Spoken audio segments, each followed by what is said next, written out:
Kakashi, the copy ninja. What are we going to be copying? Greybough, of course. Taking a closer look at the deck, we've got 2 copies of Tortolan Traveler to help us tutor that Greybough. We want to get it in our hand as early as possible. And then the ways that we're going to be able to copy it are going to be the Elise location, 70% chance to be able to hit copy a minion off of Elise. We're going to have 2 carnivorous cubicles. It's going to allow us to be able to generate additional Greyboughs. Zen Ashari from Lady Ashara is going to allow us to be able to summon a copy of a friendly minion, thinking either Greybough or Carnivorous Cube that's copying Greybough. We've also included Puppet Master Dorian for potential Greybough value, as well as Bob the Bartender. Draw a minion to get 2 additional copies, hopefully, of Greybough. All of the other cards you see here included in the deck revolve around drawing Greybough. We've got a little bit of anti-aggro and health gain where needed. We've got a little bit of ramp, and as you continue to look down through the list here, you're going to see some cards largely that are just included to be able to activate Elise the Navigator. Mista Vista, really just to be able to run the Sea Breeze Chalice. And then we have Sleep Under the Stars, just because we needed a mana cost of 8. This will allow us to potentially draw or gain armor. Murazan could potentially help us end the game if we get him up behind a wall of Greyboughs. Opponent may not be able to kill him. We also need a 9-drop. And Forest Lord Cenarius, we just needed a 10-drop again to be able to activate Elise. We can buff our Greybough board. We can summon some 5/5s. Potentially, again, just a way to be able to end the game. Oi, Kakashi. Keimono ni Nioi. We don't want any of these. We're really just looking for like Travelers, Greybough, and ways to be able to copy the Greybough here. So we do hit a Traveler. Might actually be able to make a pretty neat little play. If we can play the Traveler and it survives long enough to get the Dorian on the board and then kill it on our turn, we could potentially get an extra copy. Gonna hero power here. Probably should have just played the story of Barnabas. There is a little bit of risk, though. We would rather be able to get the Greybough at a discount off of the Tortolan Traveler. That's why we made the play like this. New Heights. Could New Heights here, but it might be a little bit too greedy. So I was thinking we could play New Heights into Traveler, and then we would have mana to be able to Puppet Master Dorian if we needed the trade from our side, but probably just a little bit too greedy.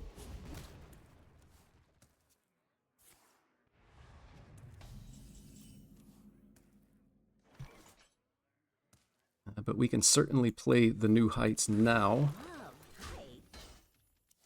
And if our opponent actually just puts a minion on the board, we're going to be able to abuse them with an additional 1-mana copy of the Greybough. It's going to be good for us. Have a backup Greybough. I remember this place well.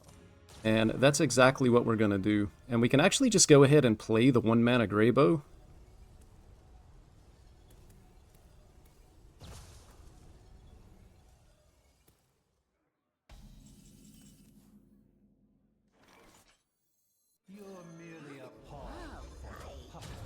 And then we're going to have a 3-mana Greybough as well. So then once we have 8 mana, we'll wait until we have 8 mana, or if we happen to top deck the Zen Ashari location. But we're going to want to make sure that we get the cube on the Greybough the same turn that it's played, because we don't want to risk some type of weird shenanigans here. And getting an additional Greybough into the Puppet Master Dorian potentially be good as well. Might even pick up like an extra copy of Elise, assuming the Dorian survives. But honestly, we don't really care if these minions die. Lots of potential upside here, though. More than happy with that.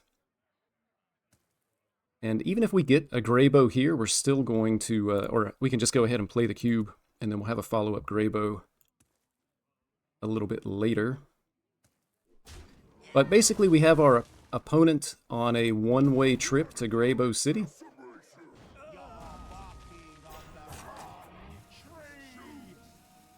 And we're hoping that they're just not going to be able to deal with it.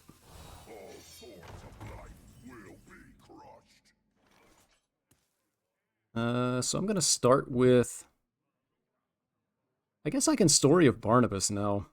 Wave Shaping could be a good option, but this just guarantees that we hit a minion.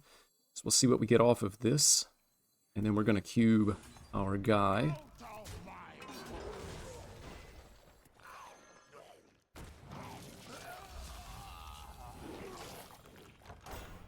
So now when this Greybough dies, this cube is actually going to summon 2. He's going to continue to reproduce every turn. So again, one-way trip to Greybough City. Next turn, we can just draw cards, get another Greybough in play. And again, just look for ways to be able to copy. At this point, we want to copy probably the cube to be able to reproduce more Greyboughs. Copying Greybough is also good.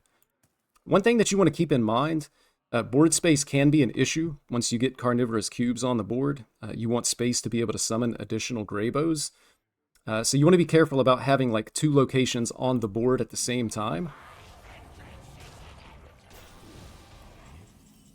We just kind of really don't care about this. So you're going to draw some cards here. And we actually hit the Zenashari, so we're going to want to make sure that we can use it, and we're going to copy our cube here.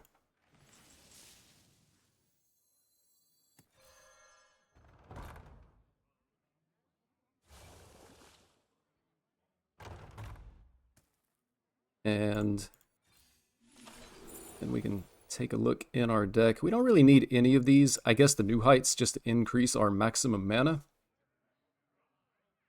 And I'm going to pass turn back to my opponent. So they're going to have a really hard time getting through just all of these Greyboughs. The longer that the cubes live, the more Greyboughs we're going to be able to reproduce here.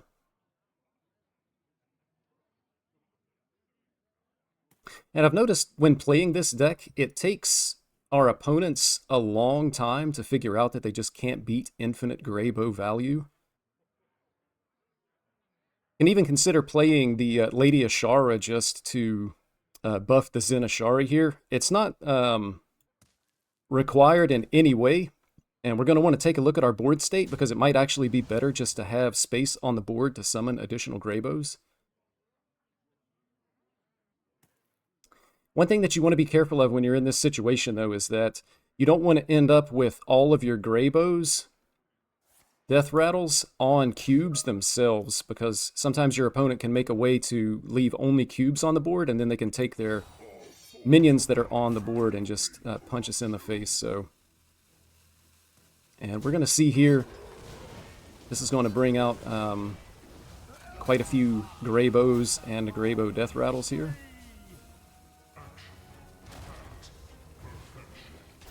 Comes the Ziliax. And you can see the Greyboughs, this one's going to summon 2 when we trade for the Ziliax. We're going to produce another one here. So that's going to be pretty good for us. I think I'm going to hold on to this Greybough. But we're definitely going to make this trade.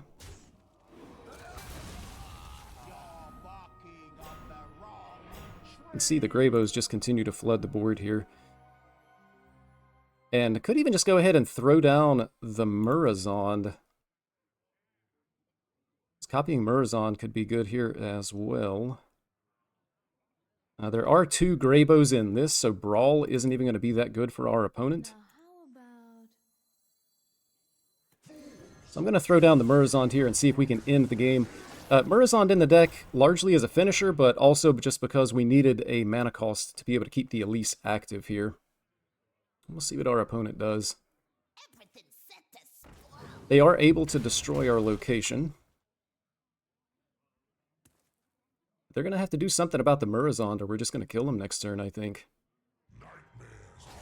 All we have to do is get through this Tortola, which it looks like we have more than enough power on the board, and then our infinite attack Murozond is going to go face. I actually don't have this achievement yet, so hopefully our opponents actually will allow us to do it. And this just creates additional Greyboughs. We're going to go fast and try to get this Murozond achievement.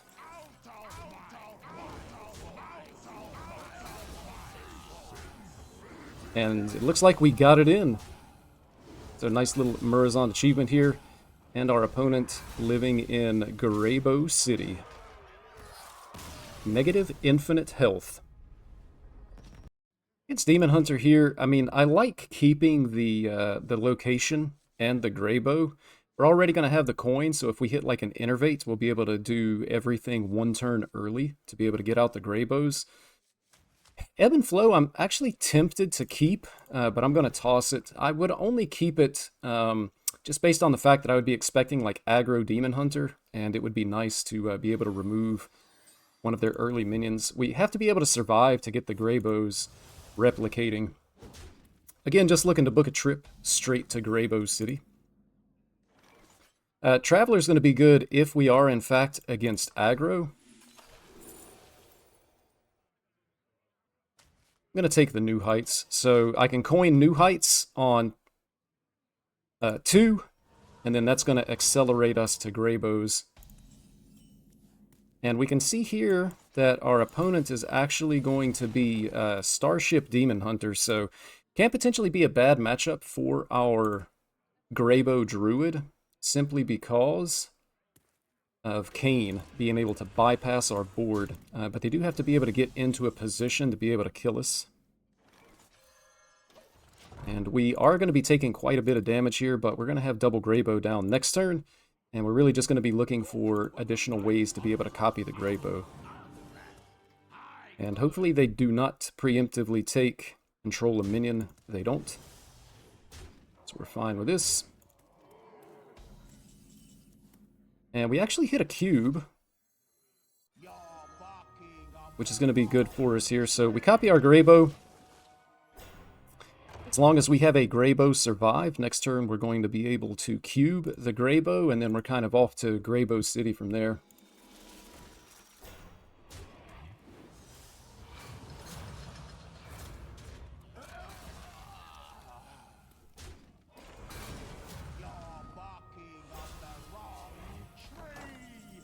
Perfect.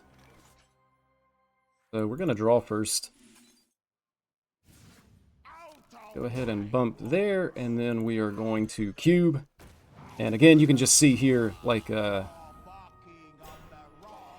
Greyboughs are just starting to flow now. So, again, we're in danger of losing to this specific deck, just if they happen to hit Kane, being able to bypass all of our taunts.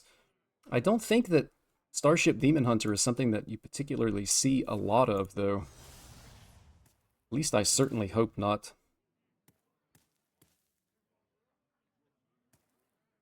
And we're going to be able to start pushing damage as well. I guess we start by drawing cards. And we're going to copy our cube just because the cube has so many Greyboughs in it. So we're going to copy cube with the Zenashari. It's got 3 Greyboughs. Well of Eternity.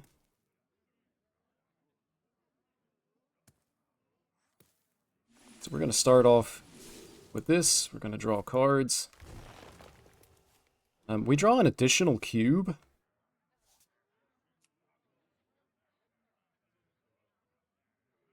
Let's see, we're going to make a copy of that. I think we're probably fine to just draw cards again here.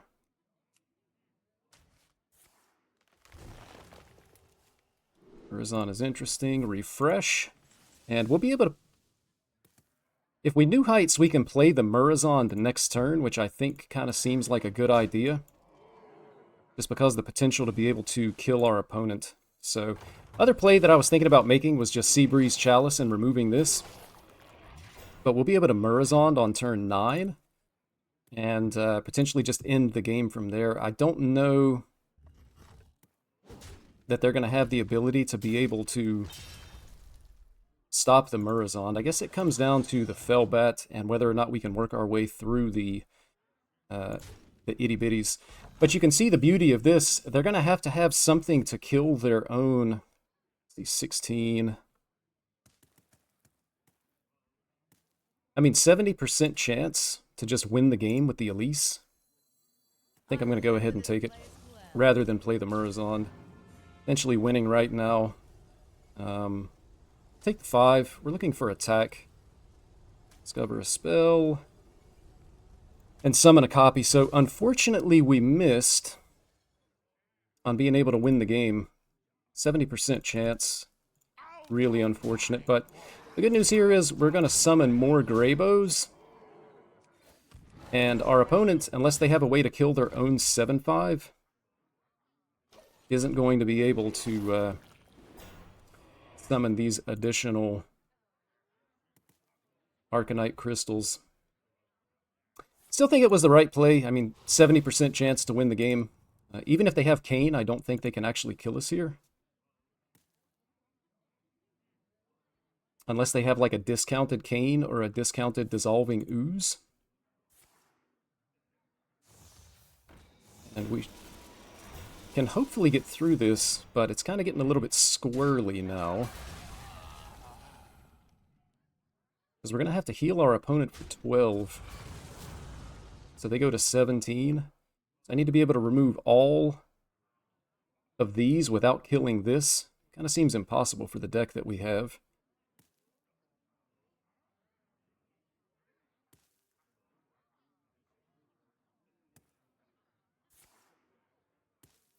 Red card, not a super big deal.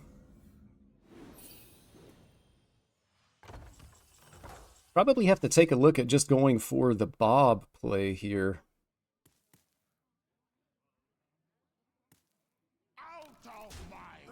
So I can hit here. Blaze a trail. Hit like this.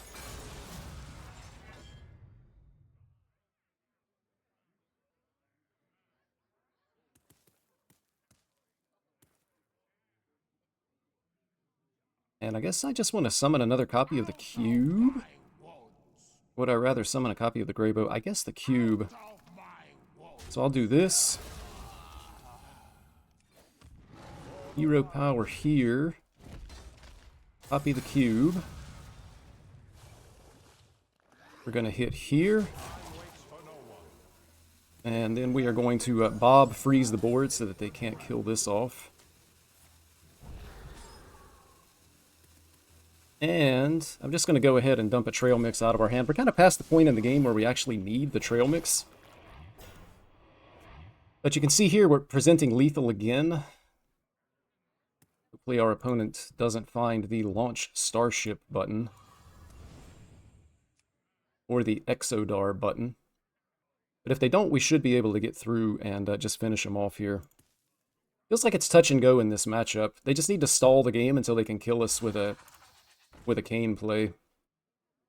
And this is kind of looking like we're winning.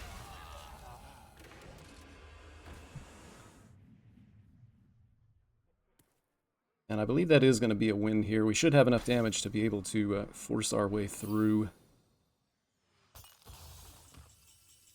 Let's see. They're at 13. They're going to go to 17. And we actually have the Cenarius here, so I'm going to play the Cenarius just so you can actually see it for yourself. We're going to buff our minions. It's kind of a way to be able to finish your opponent. You can see they actually realize and just give up. Kakashi. Kei monono ni nioi. That is Kakashi Druid, the Copy Ninja deck.